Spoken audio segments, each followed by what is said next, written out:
पिछले वीडियो में हम लोगों ने नर्वस सिस्टम के कॉन्सेप्ट को बिल्कुल अच्छे तरीके से समझ लिया था। इस वीडियो में हम लोग ह्यूमन ब्रेन को डिटेल्स में जानेंगे, क्योंकि जो ह्यूमन ब्रेन है वो नर्वस सिस्टम का ही एक पार्ट है। सबसे पहले ब्रेन को समझने के लिए आपको नर्वस सिस्टम को समझना होगा। उस वीडियो को आप लोग देखिएगा तो यह वीडियो आपको एकदम से क्लियर क्रिस्टल इस बार हो जाएगा। इसको बहुत ही शॉर्ट फॉर्म में मैंने आपको समझाने की कोशिश की है। हम लोग ब्रेन के 3 पार्ट को देखेंगे और इन्हीं 3 पार्टों को मैंने एकदम से इस चार्ट में कन्वर्ट कर दिया है। बस हमें इनके कुछ टर्म को समझना है और सारा का सारा सिस्टम जो है बस इतना में ही हम लोगों का कंप्लीट हो जाएगा। तो शुरुआत करते हैं शुरू से ही और एक एक चीज़ आपको बताता हूँ। सबसे पहले कि आपको एक सिंपल सा ड्रॉ करना है ब्रेन का। हम लोग ह्यूमन ब्रेन के बारे में पढ़ते हैं। ये वाला जो पोर्शन है ऐसे यहाँ पर शुरुआत करना है, इसको ऐसे लाना है, फिर यहाँ से ये बनाना है और ये ऐसे खींच देना है। यही हमारा ह्यूमन ब्रेन बन गया। इस ह्यूमन ब्रेन को हम लोग 3 भागों में बांटते हैं। पहले को फोर ब्रेन कहते हैं और जस्ट इसके बीच में मिड ब्रेन होता है, यानी कि ये मिडिल में है तो इसे मिड ब्रेन कहते हैं। ये फोर ब्रेन यानी कि जो हमारा आगे वाला पोर्शन है इसको हम लोग फोर ब्रेन कहते हैं। और जस्ट गर्दन के ऊपर वाला जो पोर्शन होता है वो हिंड ब्रेन यानी कि पीछे का मस्तिष्क या पीछे का ब्रेन कहलाता है। तो देखिए यहाँ पर मैंने डायग्राम में ये चीज़ दिखा भी दिया है कि यहाँ से यहाँ तक ये वाला दिख रहा, फोर ब्रेन दिख रहा। ये वाला जो पोर्शन है ऐसे वाला ये मिड ब्रेन है। ये डॉटेड डॉटेड वाला जो है ये हिंड ब्रेन दिख रहा। तो इस तरह से सबसे पहले डायग्राम को हमें अपने ब्रेन को बनाना है। दूसरा हमें ये चीज़ समझना है कि ब्रेन जो है हमारा ये हेड क्वार्टर है। हमारे पूरे बॉडी का जो हेड क्वार्टर है, पिछले वीडियो में भी हम लोगों ने देखा था नर्वस सिस्टम में कि यह हेड क्वार्टर है। तो हेड क्वार्टर को प्रोटेक्ट करने के लिए, हमारे मस्तिष्क को प्रोटेक्ट करने के लिए आप जब ऊपर वाला हमारा जो भाग देखते हैं सिर वाला, उसको कवर्ड करने के लिए 8 हड्डियों की एक बक्सा बनाई गई है। यानी कि हमारा जो ये मस्तिष्क है एक बक्से में है और वो जो बक्सा है 8 हड्डियों से बना हुआ है। उन हड्डियों को क्रेनियम कहते हैं। क्या कहते हैं? क्रेनियम कहते हैं। ये क्रेनियम, इसको लिखिए कि हमारा जो मस्तिष्क है वो किन हड्डियों से घिरा हुआ है, उसका प्रोटेक्शन कौन करता है? तो क्रेनियम करता है। यह एक तरह से आप ऐसा समझ लीजिए कि कमांडो की तरह है। क्रेनियम हमें सेफगार्ड देता है हमारे मस्तिष्क को। लेकिन सिंपल सी बात है, ब्रेन को यदि इस बक्से में रख दिया जाएगा तो ये बक्से से टकरा सकता है ना, और ब्रेन को चोट लग सकता है। इसी चीज़ को बचाने के लिए ब्रेन और हड्डियों के बीच में एक झिल्ली होता है, मेम्ब्रेन, जिसको कि हम लोग मेनिनजेस कहते हैं। मेनिनजेस, इसका स्पेलिंग है MENINGES, मेनिनजेस। यह एक पतली झिल्ली है, मेम्ब्रेन्स है, और इसी झिल्ली में यदि इन्फेक्शन होता है तो हमें मेनिंजाइटिस बुखार हो जाता है। मेनिंजाइटिस बुखार जो है इसी को तो हम लोग दिमागी बुखार कहते हैं। बहुत डेंजरस होता है ये मेनिंजाइटिस जो है। तो मेनिंजाइटिस जो बुखार है वो कहाँ पर होती है? तो मेनिनजेस में होती है। और मेनिनजेस एक तरह का झिल्ली है हमारे मस्तिष्क और उन हड्डियों के बीच में। तो इसको मैंने डॉटेड डॉटेड करके दिखा दिया है और ये चारों तरफ से हमारा दिमाग जो है वो घिरा रहता है। बस एक सिंपल सा हमें इस इमेज को बना लेना है कि हमारा जो पहला जो होता है सबसे ऊपर में फोर ब्रेन होता है, बीच में मिड ब्रेन होता है और अंत में हिंड ब्रेन होता है। अब इसी चीज़ को हम लोग आगे देखते हैं। नेक्स्ट कॉन्सेप्ट है हमारा EEG यानी कि इलेक्ट्रोइंसेफेलोग्राफी। यह हमारे ब्रेन के फंक्शन को जानने के लिए इसका टेस्ट किया जाता है। EEG आपको बताना है ECG टेस्ट जो है वो किससे संबंधित है, किस पार्ट से है, बॉडी के किस पार्ट से है। जैसे हम लोगों से पूछा जाए कि EEG जो है किस पार्ट से रिलेटेड है, तो ब्रेन से रिलेटेड है, क्योंकि ये ब्रेन के फंक्शन को क्या करता है? जानने में मदद करता है। उसी तरह से ECG जो है किस चीज़ के लिए, किस पार्ट के लिए यूज होता है, ये आपको कमेंट करके बताना है। हमने EEG भी जान लिया, ECG भी आपको कमेंट करके बताना है ये किस पार्ट के लिए है। नेक्स्ट कॉन्सेप्ट है कि हमारा ब्रेन जो है वो 2 तरह के सेल से बना है। पहला न्यूरॉन सेल से, जहाँ पर कि 90% सेल जो है न्यूरॉन सेल है। ये सेल डिवीज़न नहीं करते हैं। हम लोग जब न्यूरॉन वाला क्लास अगला वीडियो देखेंगे तो उसमें डिटेल्स में न्यूरॉन के बारे में जानेंगे। यानी कि हमारा जो नर्व सिस्टम था उसमें हम लोगों ने कहा था कि 3 वीडियो में इसको कंप्लीट करेंगे। पहला ऑलरेडी नर्वस सिस्टम के कॉन्सेप्ट को जान चुके हैं, दूसरा यह ब्रेन के बारे में हम लोग जान रहे हैं, तीसरा वीडियो हम लोग न्यूरॉन सेल के बारे में स्पेशल पढ़ेंगे। तो हमारा ब्रेन जो है वो 90% न्यूरॉन सेल से बना हुआ है जिसका सेल डिवीज़न नहीं होता है।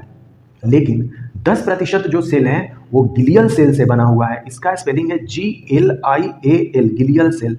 और यही गिलियल सेल जो है ये सेल डिवीजन करता है, जिसके चलते इसमें ट्यूमर भी होते हैं और कैंसर भी होते हैं। प्रश्न पूछा जाता है कि ब्रेन के किस सेल में कैंसर होता है या ट्यूमर होता है, तो सही आंसर है गिलियल सेल। और हमारा ब्रेन बना कैसे है?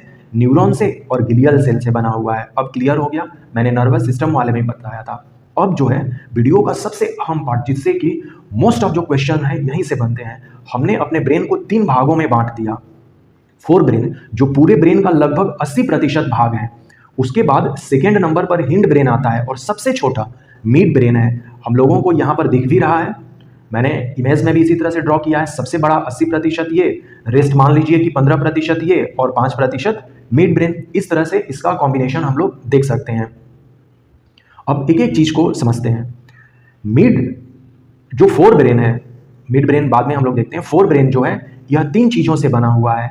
सेरिब्रम, सबसे पहले नाम जानना है, थैलेमस और हाइपोथैलेमस। ये 3 चीजों के कंबाइंड फॉर्म से हमारा सेरिब्रम बना हुआ, ये फोर ब्रेन बना हुआ है।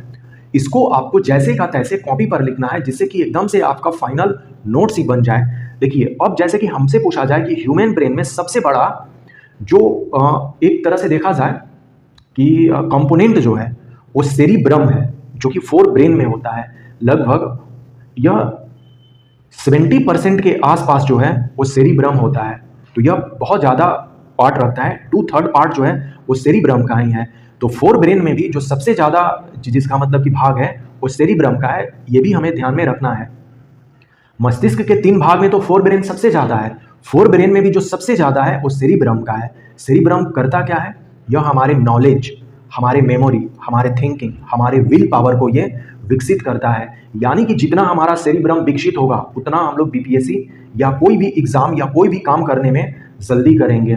जिसका जितना सेरिब्रम होगा विकसित, वो उतने ही जल्दी बीपीएससी की परीक्षा को क्या करेगा? पास करेगा। इससे यही पता चलता है, क्योंकि डायरेक्ट ये कनेक्टेड है हमारे बुद्धि से, हमारे मेमोरी से, हमारे थिंकिंग से और हमारे विल पावर से। अब आता है दूसरा पार्ट इसका, थैलेमस। यह बाहरी दुनिया को सेंसर करता है, जैसे हमें ठंडा लग रहा कि गर्मी लग रहा, यही थैलेमस बताता है। तीसरा है हाइपोथैलेमस। तो थैलेमस जो है वो हमें बाहरी दुनिया को सेंसर करता है, और हाइपोथैलेमस इंटरनल सेंसर, यानी कि जो हमारे अंदर चीज़ें होती हैं, भूख, प्यास, पसीना, किसी के साथ लव, किसी से हमें गुस्सा हो गया है या किसी को हम लोग हेट कर रहे हैं, घृणा कर रहे हैं, ये सारी चीज़ें हाइपोथैलेमस का काम है। हम लोग तो दिल को ऐसे ही बदनाम करके रखे हुए हैं। दिल जिसे हम लोग हर्ट करते हैं, इसका कोई रोल ही नहीं है इन सारी चीज़ों में। ये पूरा का पूरा जो है ये हमारे मस्तिष्क का खेल है। और मस्तिष्क में भी हाइपोथैलेमस, जो यह इंटरनल जो चीज़ें हमारी होती हैं, उस सब का कंट्रोल हाइपोथैलेमस करता है। हमें भूख लग रही है, प्यास लग रही है, पसीना लग रही है, हमें किसी से प्यार आ रहा है, हमें किसी से नफरत हो रही है, किसी से घृणा हो रही है, हमारा बॉडी का टेम्परेचर कंट्रोल यही करता है। इसीलिए हम लोग इसे बॉडी का एयर कंडीशनिंग यानी कि एसी रूम भी कहते हैं। तो हाइपोथैलेमस का पूरा कॉन्सेप्ट क्लियर हो गया। बार बार आपसे प्रश्न पूछा जाएगा, टेम्परेचर कहाँ से कंट्रोल होता है, यानी कि पूरा का पूरा चीज़ जो है वो हाइपोथैलेमस से होता है। और यही जब हमारा डिस्टर्ब होता है तो हमारे बॉडी में पेन हो सकता है, हमारे हार्ट में पेन हो सकता है। हार्ट का तो कोई काम ही नहीं रहता है, दिल का तो कोई काम ही नहीं था यहाँ पर, लेकिन परेशान किसने कर दिया? हाइपोथैलेमस ने कर दिया। हार्ट अटैक भी जो है इन्हीं सारी चीज़ों से आती है। या तो टेम्परेचर आउट कंट्रोल हो जाएगा, जब हम लोग हार्ट वाला पढ़ेंगे तो वहाँ पर इसके बारे में चीज़ों को जान लेंगे। तो हम लोगों को एकदम से क्लियर हो गया कि फोर ब्रेन जो है 3 चीज़ों से बना हुआ है। सेरिब्रम, सेरिब्रम का काम हमने देखा, थैलेमस और हाइपोथैलेमस। अब आता है हमारा मिड ब्रेन। सबसे छोटा भाग ये होता है हमारे ब्रेन का। यह बाहरी दुनिया के सिग्नल को लेता है और साथ ही साथ हमें अलर्ट कर देता है। जैसे मान लीजिए कि हम लोग रास्ते पर चल रहे हैं और कोई पीछे से हॉर्न मार दिया गाड़ी, तो हम लोग साइड एकदम से बगल ले लेते हैं। यह सुनने के चलते आता है, देखने के चलते आता है। तो देखिए, मिड ब्रेन, और आप कहेंगे कि थैलेमस भी तो बाहरी दुनिया का है। नहीं, बाहरी दुनिया का यह जो सेंसर करता है, यह ठंडा गर्मी हमारे बॉडी के थ्रू करता है। और यह जो है यहाँ पर थोड़ा सा अलर्ट रहना है हम लोगों को कि देखने और सुनने की जो प्रक्रिया है वो हमारे मिड ब्रेन के थ्रू ही डिसाइड होती है। तो बस इतना जानना है और ये मिड ब्रेन का काम खत्म। थर्ड जो हमारा पोर्शन है वो हिंड ब्रेन से रिलेटेड है। यह गर्दन के ठीक ऊपर होता है। ये भी 3 पोर्शन से बना हुआ है, इसके भी 3 पार्ट हैं। ये है सेरिबेलम और यह है सेरिब्रम। दोनों में डिफरेंस अभी से ही क्लियर कर लेना है बार बार। यह एक ही जगह लिख लेना है जिससे कि कोई कंफ्यूजन ना हो। यह हमारे बॉडी को बैलेंस करता है। जैसे कोई शराब पी लेता है तो लड़खड़ाता है, तो किसके चलते लड़ाता है? यानी कि ये जो है अनबैलेंस्ड हो गया है, सेरिबेलम जो है वो चीज़ें यहाँ पर गड़बड़ हो गई हैं, इसलिए हमारा बॉडी जो है अनबैलेंस्ड हो गया है। तो सेरिबेलम का काम ये है कि हमारे बॉडी को वो बैलेंस करता है। मेडुला ओब्लोंगाटा, यह स्पाइनल कोड से जुड़ता है और यह जो हमारे अनैच्छिक क्रियाएं, जिसको कि इनवॉलेंट्री एक्शन कहते हैं, उसको चलाता है। जैसे हम लोग सोए हैं, हमारा हार्ट बीट चल रहा है, हम लोग सोए हैं, हमारा रिस्पिरेशन हो रहा है, हमें पता भी नहीं है, लेकिन अंदर अंदर जो है हमारा डाइजेशन हो रहा है। इसका मतलब ये समझने की जरूरत है कि मेडुला ओब्लोंगाटा जो है वो स्पाइनल कोड से जुड़ा होता है। नर्व सिस्टम में ऑलरेडी हम लोगों ने स्पाइनल कोड को देखा था।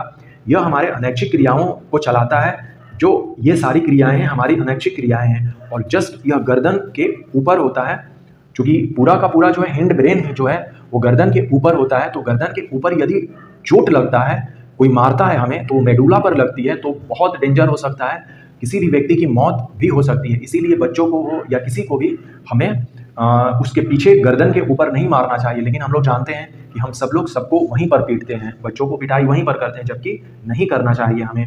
पोन्स, पोन्स जो है थर्ड पार्ट, यह ब्रिज की तरह काम करता है हमारे बॉडी में। बॉडी में नहीं, ब्रेन में। ब्रेन के जितने सारे अलग अलग पोर्शन हैं वहां तक सूचनाओं को, वहां तक सेंसर को ले जाने में काम करता है, पोन्स काम करता है। यानी कि यह ब्रिज की तरह काम करता है कि एक जगह से दूसरे जगह कम्युनिकेशन या जो भी सूचनाएं हैं उसको भेजने में। तो हम लोगों ने सिंपल सा इसके बारे में ये भी जान लिया कि हिंड ब्रेन में जो होता है सेरिबेलम होता है, यह हमारे बॉडी को बैलेंस में रखता है। मेडुला ओब्लोंगाटा जो होता है यह हमारे अनैच्छिक क्रियाओं को एक्शन करता है, और पोन्स जो होता है हमारे ब्रेन में ब्रिज की तरह काम करता है। तो यही मिला जुला कर तो हमारे ब्रेन का पूरा एकदम से इंटरनल स्ट्रक्चर है।